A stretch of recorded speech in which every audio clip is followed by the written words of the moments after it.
नमस्कार. चला तर मी कल्पना माझ्या YouTube चॅनलवर तुम्हा सर्वांचं मनापासून खूप खूप स्वागत आहे.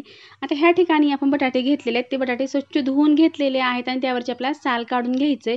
अगदी नेहमीपेक्षा वेगळे पापड आहेत आणि पटकन बनवता येणारे आहेत. आता यावरची आपण पूर्ण साल काढून घेतलेले पाण्यात टाकून द्यायचं जे की लाल पडणार नाहीत.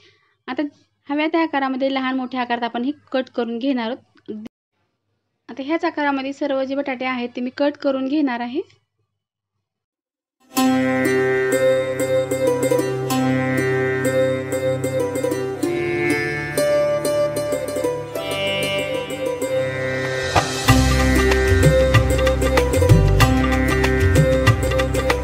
कट करून झालं की पाण्यामध्ये टाकून 2 वेळेस आपल्याला स्वच्छ धुवून घ्यायचं आहे, जे की वरती जे बटाट्याच्यावरचा स्टार्च असतो ते पूर्ण निघून जाईल, जे की आपले पापड जे आहे ते लालसर होणार नाही. त्यामुळे आपल्याला स्वच्छ धुवून घ्यायचं आहे. आता ह्या ठिकाणी धुवून झालेलं आहे. असं एखादं मिक्सरचं भांडं घ्यायचं. मिक्सरच्या भांड्यामध्ये टाकून आपल्याला त्याचं दरदरीत वाटण तयार करून घ्यायचं. जास्त बारीक नाही झालं तरीसुद्धा चालते. अगदी छानच पापड बनून तयार होतात.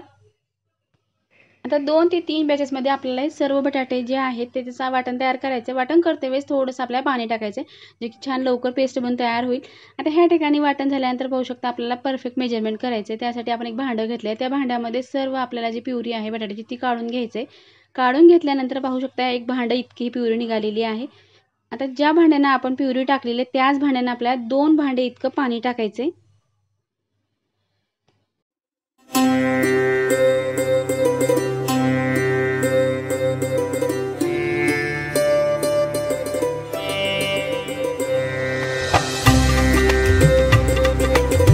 ह्या ठिकाणी आपण 2 भांडे पाणी टाकले. तुम्हाला 1 भांडे टाकले दिसलं नसेल कारण स्किप झाले. त्यामुळे आपण 2 भांडे ह्या ठिकाणी पाणी टाकल्यानंतर लाल तिखट 1 चमचा, अर्धा चमचा इतकं आपण सेंद्रिय मीठ टाकलेलं आहे आणि जिरे टाकले. तुम्ही मीठ खात असाल तर मीठ टाका किंवा सेंद्रिय टाका. दोन्हीपैकी एक टाकलं तरीसुद्धा चालते आणि मिक्स करून घ्यायचे. लाल तिखटपेक्षा जर तुम्ही हिरवी मिरची टाकलं तरीसुद्धा चालते. आता छान मिश्रण मिक्स झालेलं आहे. घट्ट व्हायला सुरुवात झाली आहे. सुरुवातीला जरी आपल्याला हे पातळ वाटलं तर नंतर हळूहळू घट्ट होतं. पाण्याचं प्रमाण थोडंसं कमी जास्त झालं तरीसुद्धा चालते. आपल्याला शिजवते वेळेस लक्षात येईल की जितकं घट्ट होईल तितके पापड आपण टाकल्यानंतर ते चिरणार नाहीत. जर पातळ ठेवलं तर पापड हे चिरतात आणि लवकर निघत नाहीत. आता ह्या ठिकाणी आपण आता 1 वाटी आपण कच्चा साबुदाणा घेतला आहे. त्याचंसुद्धा दरदरीत आपल्याला वाटण तयार करून घ्यायचं. जास्त बारीक नाही झालं तरीसुद्धा चालते.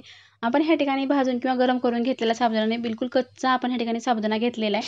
आता पूर्णच मिश्रणामध्ये आपल्याला हे साबुदाणा टाकून द्यायचं आणि घट्ट होईपर्यंत आपल्याला चांगलं 15 मिनिटाकरता गॅस मिडियम ठेवून गुठळ्या फोडून चांगलं बॅटर आपल्याला शिजवून घ्यायचं आहे.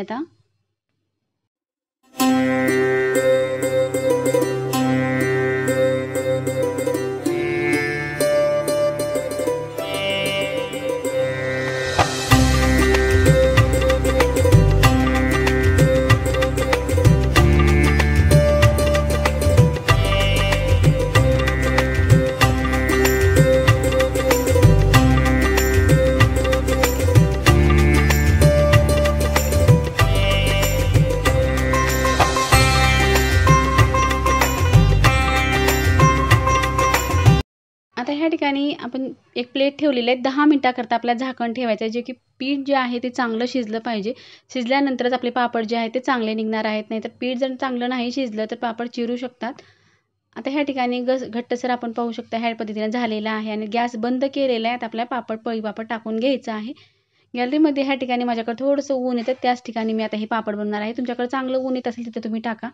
आता एक पॉलिथिन अंथरून घेतलेली आहे. त्यावरती पळी पापड हव्या त्या आकारामध्ये लहान मोठ्या टाकून घ्यायचे.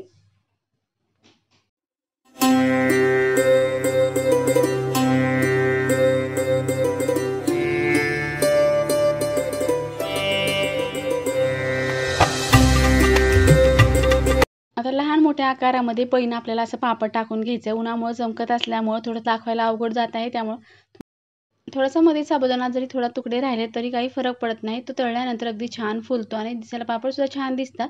अगदी कुरकुरीत खुसखुशीत पापड बनवून तयार होतात. कमी मेहनतीमध्ये हिच्या पापडपेक्षा सुद्धा सोपी पद्धत आहे. सहज कोणालाही बनवता येणारी आहे आणि खूप पटकन बनवता येतात. आता ह्या ठिकाणी सर्व पापड ह्या पद्धतीनेच मी करून घेणार आहे. पूर्ण पापड आपले टाकून झालेले इतके पापड बनवून तयार झालेले आहेत. 1 दिवसाकरता आपण असंच ठेवून दुसऱ्या दिवशीसुद्धा दिवसभरासाठी कडकडीत उन्हाला वाळवून घ्यायचं आहे. वाळवून घेतल्यानंतर ह्या ठिकाणी पाहू शकता अगदी छान मस्त पापड हे वाळलेले आहेत. थोडे पापड ह्या ठिकाणी मी काढून आणलेले आहेत कारण जास्तीचे पापड आणखी वाळलेले नाही आहेत. आता तळून पाहायचं आहे किती पट हे पापड फुलू शकतं. अगदी छान पांढरं शुभ्र खुसखुशीत हे पापड बनवून तयार झालेले आहेत.